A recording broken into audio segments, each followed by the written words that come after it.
आनंद कंद भगवान की जय। महाप्रभुंकर अपार करुणार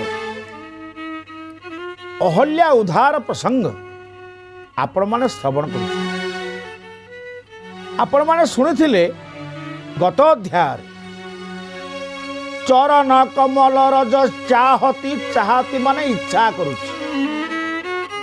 विश्वामित्र महागुरु विश्वामित्र महामुनि कहउचंते राम ए अहल्या तुमर चरण कमल रज को चाहूच। आपण माने मध्य एक कथा शुणुथिले भगवान राम कौन जानी नाहंती ये अहल्या बोली कि से पूरा अंतर्जामी ठाकुरे से तो सबू जानी यदि सबू जानी ताल तो से सीधा आसी थामते ये चरण कमल रज जुग जुग धरी चाहूची सीधा आसिकी पाद धूली दे थांते कम सब था हेले राम अंतर्जामी ठाकुरे सबू जानी थिले मध्य विश्वामित्रंकु पुनर्बार शिला संपर्क पचारिबार कारण कौन एतिकी कारण ए कारण होचे या ठाकुरे मोर सबू जानी थिले भी जेहेतु निकटरे वयस्क गुरु अछंती मार्गदर्शक अछंती गुरुंकर बिना परामर्श गुरुंकर बिना अनुमति रे जड़े समर्थमान व्यक्ति कौनसी कार्य करिबा उचित नहीं। भगवान राम सेई मर्यादा को रक्षा करुछंती निकटरे अछंती गुरुदेव जे मोर जीवनर प्रथम मार्गदर्शक तेणु मार्गदर्शकंकर मार्गदर्शन बिना भगवान राम किछि भी करुना खाली शुणुचंती चरण कमल रज चाहती विश्वामित्र केमी जानिले आमे शास्त्रीय प्रमाण को आधार करी ए राम कहानी राम कथा जीवन दर्शन कथा को आलोचना करू। पितामह ब्रह्मा तांकर कन्या होचंती अहल्या और तांकर पुत्र होचंती वशिष्ठ। वशिष्ठ प्रथमे जनक महाराजंकर राज्य रे कुलगुरु थिले कुल पुरोहित थिले। निमि राजांकर यज्ञ समय रे जेतबेले वशिष्ठ यज्ञ पाई मना करदेले कहले मु इंद्रंकर यज्ञ सारला पर तुम यज्ञ करी निमि अन्य ऋषिंक द्वारा यज्ञ करईदेले। वशिष्ठंक प्रति निमिंकर क्रोध आसिला अभिशाप देले। ये जो घटनाक्रम घटी यही घटनाक्रम वशिष्ठ कहले मु आ पुरोहित काम करी ना किंतु पितामह ब्रह्मा वशिष्ठ को कहले तुम्हें जनकपुर कुल पुरोहित कार्य छाड़ी दे पार किंतु पुरोहित कर्म परित्याग करना ब्राह्मणर धर्म। तुम्हें ये पुरोहित कर्म को बजाय रख समय आसीब तुम्हें लक्ष्मी नारायण विवाह रे निजे कुल पुरोहित हब। से पितामह ब्रह्मांकर पुत्र वशिष्ठ आज जनकंकर कुल पुरोहित सिना परित्याग कले अयोध्यार कुल पुरोहित होइचंती बोली आनंद कंद भगवान की जय। कुल पुरोहित बा जहां को कुल गुरु बोली कहा जाए। ए कथा कहिबार तात्पर्य जेतेबेले ब्रह्मांकर पुत्र वशिष्ठ कुल पुरोहित रूप बा कुलगुरु रूप अयोध्यार रहिले ब्रह्मा विचार कर आउ जड़े कुल पुरोहित मु तैयारी करी जी कि जनक महाराज कुलगुरु हेबे ସେଇଥିପାଇଁ ତ ପିତାମହ ବ୍ରହ୍ମା ଇନ୍ଦ୍ରଙ୍କ ସହିତ ଅହଲ୍ୟାଙ୍କର ବିବାହ କରେଇଲେ ନାହିଁ। ଯଦି କରେଇଥାନ୍ତେ କଣ ହେଇଥାନ୍ତା ନା ଇନ୍ଦ୍ରଙ୍କ ଔରସରୁ ସେଭଳି ଗୋଟାଏ ଯୋଗ୍ୟ ସନ୍ତାନ, ଯୋଗ୍ୟ ବ୍ରାହ୍ମଣ, ଯୋଗ୍ୟ ଋଷି ଜନ୍ମ ହେଇନଥାନ୍ତା ବୋଲି ଆନନ୍ଦ କନ୍ଦ ଭଗବାନ କି। ଜୟ। ତାହେଲେ କିଏ ଜନ୍ମ ନେଲେ? ଗୌତମ ଏବଂ ଅହଲ୍ୟା ଏ ଉଭୟଙ୍କ ଔରସରୁ ଜଣେ ପୁତ୍ର ସନ୍ତାନ ଜନ୍ମ ନେଲେ। ନାମ ତାଙ୍କର ସତାନନ୍ଦ। ଜଣେ ସାଧକ ନିଜର ସାଧନା ସିଦ୍ଧି ବଳରେ ଜଣେ ତପସ୍ୱିନୀଙ୍କ ସହିତ ବୈବାହିକ ଜୀବନ ବିତେଇଲା ବେଳେ ଯେଉଁ ସନ୍ତାନଟି ଜନ୍ମ ନେଲେ ତାଙ୍କର ନାମ ହେଉଛି ସତାନନ୍ଦ। ସେଇ ସତାନନ୍ଦ ନିଜର ସାଧନା ବଳରେ ଏଭଳି ଯୋଗ୍ୟ ହେଲେ ଯେ ଶେଷରେ ସତାନନ୍ଦ ଜନକ ମହାରାଜଙ୍କର କୁଳଗୁରୁ ରୂପରେ ପ୍ରତିଷ୍ଠିତ ହେଲେ। ବ୍ରହ୍ମାଙ୍କର ବିଧି ବିଚାର ବିଶ୍ୱ ମଙ୍ଗଳ ପାଇଁ ସେଇ ବ୍ରହ୍ମାଙ୍କର ପୁତ୍ର ବଶିଷ୍ଠ ଅଯୋଧ୍ୟାର କୁଳଗୁରୁ ବ୍ରହ୍ମାଙ୍କର ଯେ ନାତି ହେବେ ବା ଝିଅର ପୁଅ ଅହଲ୍ୟାଙ୍କର ପୁଅ ସତାନନ୍ଦ ସେ ବିଦେହ ରାଜା ଜନକଙ୍କର ହେଲେ କୁଳଗୁରୁ। ବା ସୁନ୍ଦର ବ୍ୟବସ୍ଥା। ବ୍ରହ୍ମା କିଛି ଭୁଲ କରୁନାହାନ୍ତି। ହେଲେ ଇନ୍ଦ୍ରଙ୍କ ପୁଅ କଣ ହେଲା ଦେଖୁନାହାନ୍ତି, ରାମାୟଣରେ ଅଛି। ଇନ୍ଦ୍ରଙ୍କ ପୁଅ କିଏ? ଜୟନ୍ତ କାକ। ସେ ସୀତାଙ୍କ ପାଦକୁ ଆଘାତ କରିବା ପାଇଁ ଗଲା। ଇନ୍ଦ୍ର ଭୋଗୀ, ବିଳାସୀ, କାମୀ, ଅନ୍ୟର ଯଜ୍ଞ ପୂଜାକୁ ସହିପାରନ୍ତି ନାହିଁ। ଇନ୍ଦ୍ର ପଦ କିଏ ଛଡ଼େଇ ନେବ ସଦା ସର୍ବଦା ସେଥିପାଇଁ କାହାରି ତପସ୍ୟାକୁ ରକ୍ଷା କରିଦିଅନ୍ତି। ଆଉ ତାଙ୍କ ଔରସରୁ ଯେଉଁ ସନ୍ତାନ ଜନ୍ମ ନେଲା ସେ କଣ କଲା? ରାମାୟଣରେ ସ୍ପଷ୍ଟ ଲେଖା ଅଛି। ସୁରପତି ସୁତ ଧରି ବାୟସ ବେଶା ରାମ ଜୟ ରାମ ଜୟ ଜୟ ରାମ ସଞ୍ଚାହତ ରଘୁପତି ବଳ ଦେଖା ଶ୍ରୀରାମ ଜୟ ରାମ ଜୟ ଜୟ ରାମ ସୁରପତି ସୁତ ଧରି ବାୟସ ବେଶା। ଇନ୍ଦ୍ର ପୁଅ ଅହଙ୍କାରୀ, ଗର୍ବୀ, ଅଭିମାନୀ ହେଇଗଲା। ନା ତାର ଜୟନ୍ତ। ବେଶ ହଉଛି କାଉର ବେଶ। ଜୟନ୍ତ କାକ କଣ କଲା ନା ରାମଙ୍କୁ ପରୀକ୍ଷା କରିବା ପାଇଁ ଆସିଲା। ରାମଙ୍କୁ ପରୀକ୍ଷା କରିବା ପାଇଁ ଆସି ଭଗବତୀ ମା ଜାନକୀ ମହାରାଣୀଙ୍କର ପାଦକୁ ଆଘାତ କଲା ଚଞ୍ଚୁ ଦ୍ୱାରା। ଏଭଳି ସନ୍ତାନ ଯେଉଁ ଦେବତା ଔରସରୁ ଜାତ ହୁଏ ସେଇ ଦେବତାଙ୍କ ସହିତ ଅହଲ୍ୟାଙ୍କର ବିବାହ କରିଦେବାଟା କ'ଣ ଠିକ୍? ତେଣୁ ତ ଅହଲ୍ୟା ଗୌତମଙ୍କୁ ବିବାହ ଏବଂ ଭୋଗୀ ଯେ ଯେତେ ଭୋଗୀ ସେ ସେତେ ରୋଗୀ। ଯେମିତି ବାସନା, ଯେମିତି ଚିନ୍ତା, ଯେମିତି ଚେତନା, ସେଇଭଳି ପରବର୍ତ୍ତୀ ଉତ୍ତରାଧିକାରୀ ମାନେ ଜାତ ହୁଅନ୍ତି।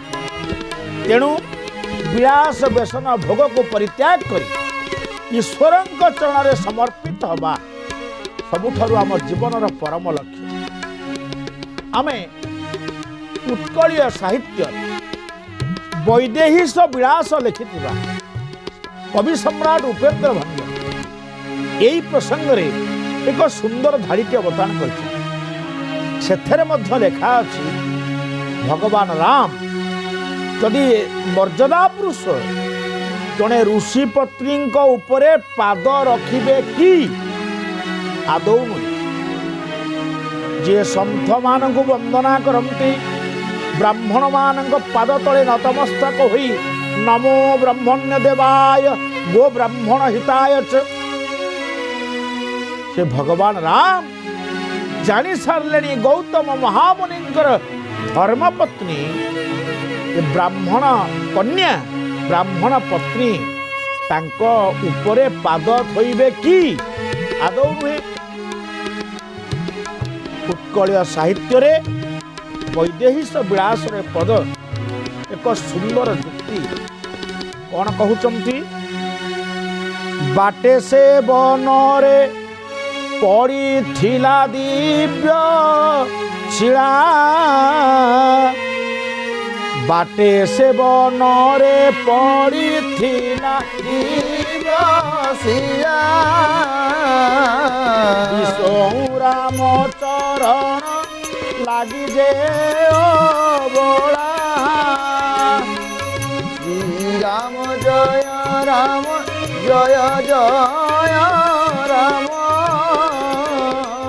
ଜୟ ରଘୁନନ୍ଦନ ଜୟ ଘନ ଶ୍ୟାମ।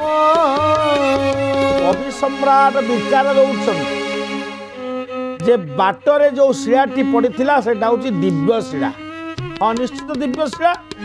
ତପସ୍ୱିନୀ ଅହଲ୍ୟା ମା ସେଇ ଗୋଟେ ଶବ୍ଦ ଉପରେ କରୁଛନ୍ତି ବିଶ୍ୱ, ବସଇକାର ତଲବସ ଓକାର ହସଉରେ ଚନ୍ଦ୍ରବିନ୍ଦୁ।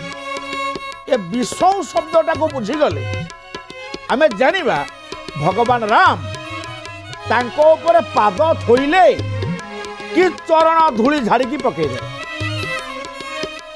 ସଂସ୍କୃତରେ ବିଶ୍ ଧାତୁ ବିଶ୍ରାମ ଅର୍ଥରେ ଗ୍ରହଣ କରାଯାଏ, ଅର୍ଥାତ୍ ବିଶ୍ ଅର୍ଥ ବିଶ୍ରାମ ନେବା ଏବଂ ପୁନର୍ବାର ବିଶ୍ ଧାତୁ ନିକଟବର୍ତ୍ତୀ ଅର୍ଥକୁ ବଜାଏ। ବିଶ୍ୱରାମ ଅର୍ଥ ଭଗବାନ ରାମ ସେଇ ଶିଳା ନିକଟରେ ବିଶ୍ରାମ ନେଲେ ବୋଲି ଆନନ୍ଦ କନ୍ଦ ଭଗବାନ କି ଜୟ। ବିଶ୍ୱ ରାମ ଚରଣ ଲାଗି, ଲାଗି ଶବ୍ଦର ଅର୍ଥ ଛୁଇଁବା ନୁହେଁ, ଲାଗି ଅର୍ଥ ପାଇଁ। ରାମ କେବେ ହେଲେ ଏତେ ବଡ଼ ଅମର୍ଯ୍ୟାଦା କାମ କରିବେ ନାହିଁ ଆଜ୍ଞା। ବିଚାର କରନ୍ତୁ, ଏ ଅହଲ୍ୟା ଉଦ୍ଧାର ପ୍ରସଙ୍ଗ ଆମକୁ ଅନେକ ଶିକ୍ଷା ଦିଏ। ଭଗବାନ ରାମ କାହିଁକି ମର୍ଯ୍ୟାଦା ପୁରୁଷୋତ୍ତମ? ବିଶ୍ୱ ରାମ ଚରଣ ଲାଗି ଅର୍ଥାତ୍ ଚରଣ ପାଇଁ, ଚରଣ ନିମିତ୍ତ ନିକଟରେ ବିଶ୍ରାମ ନେବାରୁ ଭଗବାନଙ୍କର ଚରଣ ନିମିତ୍ତ, ଚରଣ ନିମନ୍ତେ ସେ ଅବଳା।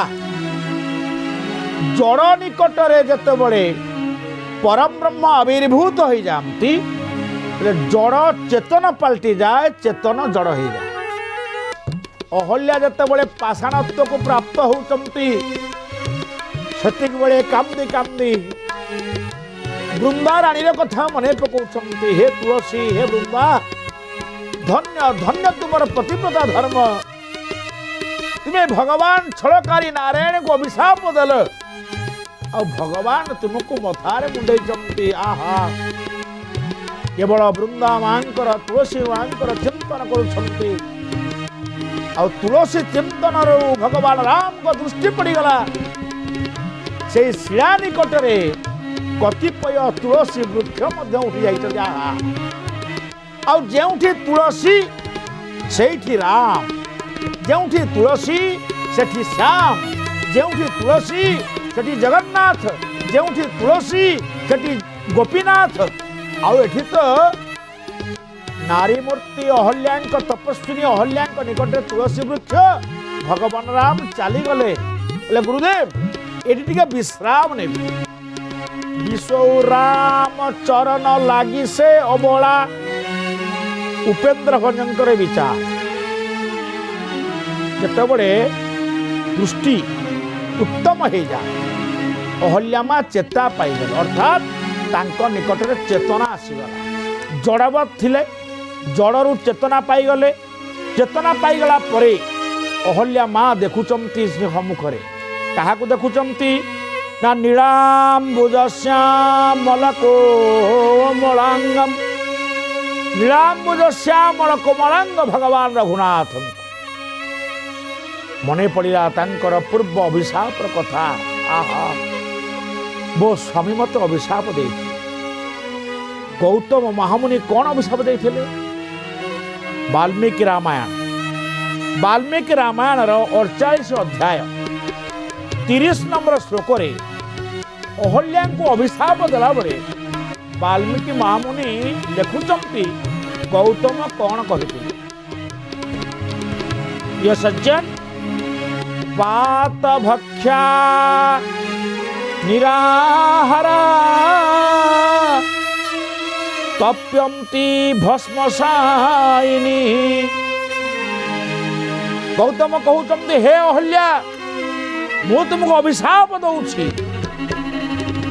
ତୁମେ ମୋ ଅଭିଶାପ ଫଳରେ ପାଷାଣୀ ପାଲଟି ଯିବ ଏବଂ କୌଣସି ଫଳ ମୂଳ ଜଳ ଆହାର କରିପାରିବ ନାହିଁ। ପବନ ଖାଇକିରି ତୁମ ଜୀବନ ରହିବ, ତୁମ ପ୍ରାଣ ଯିବ ନାହିଁ, ତୁମ ପ୍ରାଣ ବଞ୍ଚି ରହିବ। ବାତ ଭକ୍ଷା ପବନ ଆହାର ଦ୍ୱାରା ନିରାହାରା, କୌଣସି ଆହାର ତୁମେ ଖାଇପାରିବ ନାହିଁ। ଆଉ ତପ୍ୟନ୍ତି ଭସ୍ମସାଇନି, ତୁମେ ତପସ୍ୟା କରିବ, ତପମୟୀ ମୂର୍ତ୍ତି ହେଇଯିବ। ତପମୟୀ ନାରୀ ମୂର୍ତ୍ତି ରୂପରେ ତୁମେ ଭସ୍ମ ବିଲୋପନ ହୋଇ ପଡ଼ି ରହିବ। ଅଦୃଶ୍ୟା ସର୍ବଭୂତାନାଂ, ଏ ଜଗତରେ ଯେତେ ଭୂତ ପ୍ରାଣୀମାନେ ଅଛନ୍ତି କେହି ତୁମକୁ ଦେଖିପାରିବେ ନାହିଁ। ଅଦୃଶ୍ୟା ସର୍ବଭୂତାନାଂ, ତୁମ ଶରୀରକୁ ତୁମକୁ କେହି ବି ଦେଖିପାରିବେ ନାହିଁ। ଆଶ୍ରମେସ୍ମିନ୍ ବସିଷ୍ୟସି, ଏଇ ଆଶ୍ରମରେ ତୁମେ ପଡ଼ିଥିବ। ବିଚାର କରନ୍ତୁ, ଯଦି ଗୌତମଙ୍କ ଅଭିଶାପରେ ଅହଲ୍ୟାଙ୍କର ସେ ସ୍ୱରୂପକୁ କେହି ଦେଖିପାରିବେ ନାହିଁ, ଦେଖିଲା ବାଲା କିଏ? ଭଗବାନ ରାମ। ରାମ ହିଁ ଦେଖିଲେ। ପୁଛା ମୁନି ହିଁ ଶିଲା ପ୍ରଭୁ ଦେଖି, ଅର୍ଥାତ୍ ପ୍ରକାରାନ୍ତରେ ଯାହାକୁ କେହି ନ ଦେଖିବେ ତାଙ୍କୁ ଈଶ୍ୱର ଦେଖିବେ। ଆମେ ଯେତେ କର୍ମ କରୁଛୁ, ଯେତେ ଗୁପ୍ତ କର୍ମ କଲେ ବି, ଲୁଚେଇକିରି କାମ କଲେ ବି 10 ଜଣ ଆମକୁ ଦେଖୁଛନ୍ତି। କ୍ଷିତିଆ ପଥେତ ମରୁତ ବେମ କାଳ, ଭଗବାନ ଏ ସମସ୍ତେ ଦେଖୁଛନ୍ତି। 10 ଜଣ ସାକ୍ଷୀ ମଧ୍ୟ ଅଛନ୍ତି। ଏ ପ୍ରସଙ୍ଗ ଅତ୍ୟନ୍ତ ରୋଚକ ପ୍ରସଙ୍ଗ। ବୋଲେ ଅଦୃଶ୍ୟା ସର୍ବଭୂତାନାଂ, ତମକୁ କେହି ଦେଖିପାରିବେନି, ତୁମେ ଆଶ୍ରମରେ ରୁହ। ଅହଲ୍ୟା ମା କହିଲେ ସ୍ୱାମୀ, ମୁଁ କିଭଳି ଉଦ୍ଧାର ହେବି? ହଁ, ସେ କଥା କହୁ ଶୁଣ। ତ୍ରେତୟା ଯୁଗରେ ଭଗବାନ ଯେତେବେଳେ ରାମାବତାର ନେବେ, ସେ ରାମଙ୍କର ଦର୍ଶନ କରିବା କ୍ଷଣି ତୁମେ ନିଜ ସ୍ୱରୂପକୁ ପ୍ରାପ୍ତ ହେବ। ଏତିକି କହି ଗୌତମ ଆଶ୍ରମ ପରିତ୍ୟାଗ କରି ଚାଲି ଯାଇଛନ୍ତି। ଆଜି ଭଗବାନ ରାମ ବିଶ୍ରାମ ନେଉଛନ୍ତି। ନିକଟରେ ଯେତେବେଳେ ଅହଲ୍ୟା ଚେତନା ପ୍ରାପ୍ତ ହେଉଛନ୍ତି, ସେତେବେଳେ କ'ଣ ହେଲା? ଭଗବାନ ରାମ ଡାକିଲେ ଲକ୍ଷ୍ମଣକୁ, ଲକ୍ଷ୍ମଣ ମୋ ନିକଟକୁ ଆସ। ଜୀବନରେ ପ୍ରଥମ ମାର୍ଗଦର୍ଶନ କରୁଛନ୍ତି ବିଶ୍ୱାମିତ୍ର ମହାମୁନି।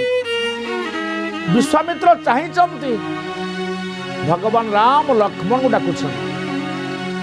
ଲକ୍ଷ୍ମଣ କହିଲେ, ଭାଇ କ'ଣ କରିବା? ଶୁଣ, ଏଇ ଠିଆ ହୁଅ। ବାଲ୍ମୀକି ହେଉଛନ୍ତି ଆଦିକବି, ଯିଏ ବାଲ୍ମୀକି ରାମାୟଣ ଲେଖିଛନ୍ତି। ଆଉ ଗୋଟିଏ ରାମାୟଣ ଲେଖିଛନ୍ତି ଭଗବାନ ବ୍ୟାସ, ଯେଉଁ ରାମାୟଣର ନାମ ହେଉଛନ୍ତି ଅଧ୍ୟାତ୍ମ ରାମାୟଣ। ଅଧ୍ୟାତ୍ମ ରାମାୟଣରେ ଏ ଅହଲ୍ୟା ପ୍ରସଙ୍ଗରେ ବ୍ୟାସ ଗୋଟିଏ କଲମ କରିଛନ୍ତି, ଯେଉଁଥିରେ ଲେଖା ଅଛି ଭଗବାନ ରାମ ଲକ୍ଷ୍ମଣକୁ ଡାକିଲେ, କ'ଣ କଲେ? ରାଘବୌ ତୁ ଦଦାତସ୍ୟା, ରାଘବୌ କହିଲେ। ରାଘବ, ରାଘବୌ ଏ ଦ୍ୱିବଚନ। ରଘୁଙ୍କର ଅପତ୍ୟ ପୁମାନ, ରଘୋ ଅପତ୍ୟମ ପୁମାନ ରାଘବ। ରାଘବୌ କହିଲେ ରାମ ଏବଂ ଲକ୍ଷ୍ମଣ ଉଭୟ। ପାଦୌ ଜଗ୍ରହତୁ ମୁଦାହା, ମୁଦା ବୋଲେ ଆନନ୍ଦରେ। ଆନନ୍ଦରେ ସେଇ ପାଷାଣ ବା ପ୍ରସ୍ତରମୟୀ ଯେଉଁ ନାରୀ ମୂର୍ତ୍ତି ଅହଲ୍ୟାଙ୍କର ଯେଉଁ ପଦକମଳ, ପଦ ଦିଟା ପାଦ ଦେଖାଯାଉଛି ନା, ଅତି ଆନନ୍ଦରେ ଜଗ୍ରହତୁ ମୁଦାହା, ଜଗ୍ରହତୁ ମାରି ବସିଲେ, କୁଣ୍ଢେଇକି ଧରିଲେ, ଜାବୁଡ଼ି ଧରିଲେ। ବ୍ରାହ୍ମଣ ପତ୍ନୀ भगवान राम एवं लक्ष्मण से अहल्याଙ୍କର जो पथरे जो पाद चिन्ह अच्छी से पाद दुईट को धरी पके आउ कौन है स्मरंती गौतम वचः चिंता करुचंती अंतर्जामी ठाकुरे गौतम महामुनि कौन कही तृतीय रघुनाथ आसवे तुम्हें उद्धार पाई हा हा हा स्मरंती गौतम वचः भगवान राम गौतमंकर ये कथा बाणीटा को मन पकाउछन पति जग्राह सहिता अर्थात स्वामी निकट को से जीवे आहा अध्यात्म रामायण रे ए कथा कहाई आउ टिके आगु जीवा पाद रज कथा कोठी कुहा गला ना रामचरित मानस रे कुहाई चरण कमल रज चाहती अहल्या उद्धार होउचंती किंतु भगवान चरण कमल रज वा धूଳି पर्यंत देना केते बेले देबे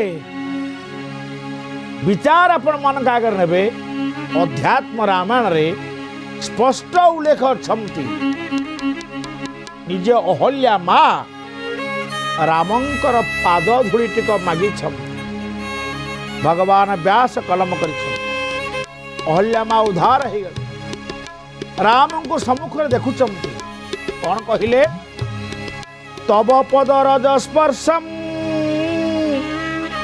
हे रघुनाथ आपणकर पादर धूଳି ताकू टिके छुईया को चाहूँ तब पद रज स्पर्शम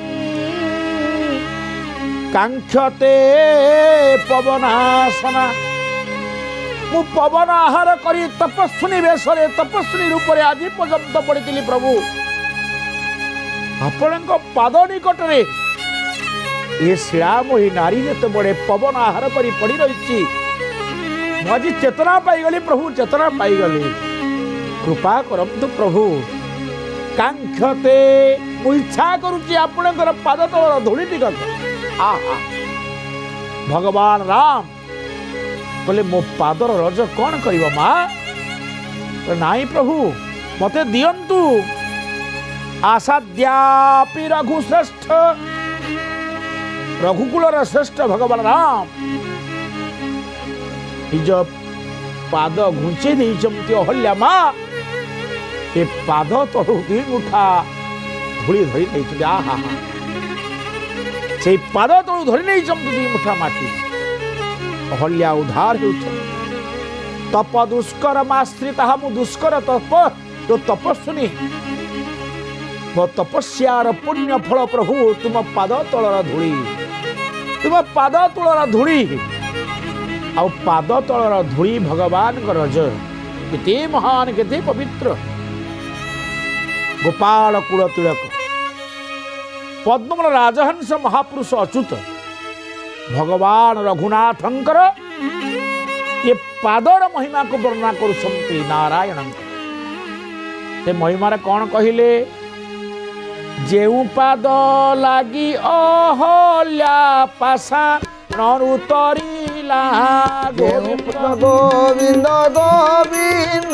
भज राधे गोविंद जेउ पाद धरी भूषण कल्प बटे बसिला गोविंद गोविंद गोविंद भज राधे गोविंद महापुरुष अच्युत कहले जेउ पाद लागी अहल्या पाषाणरू तरिला आ जेउ पाद पद्म पाई भूषण काक कल्प बटरे बास कर आउ प्रिय सज्जन भगवान को पाद जोगु केउ माने उद्धार पाई केउ माने के कृपा पाई ए कथा आगामी अध्याय आपण मान का आगे परिवेषण करवा दुई बार भगवान को दिव्य नाम कीर्तन बोलो श्री राम जय राम जय जय राम श्री राम जय राम जय जय राम श्री राम जय राम जय जय राम श्री राम जय राम जय जय राम श्री राम जय राम जय जय राम श्री राम जय राम जय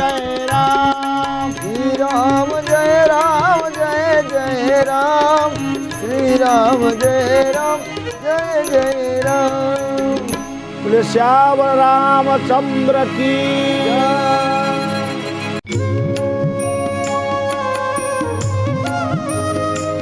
केवल प्रार्थना लाइफ रे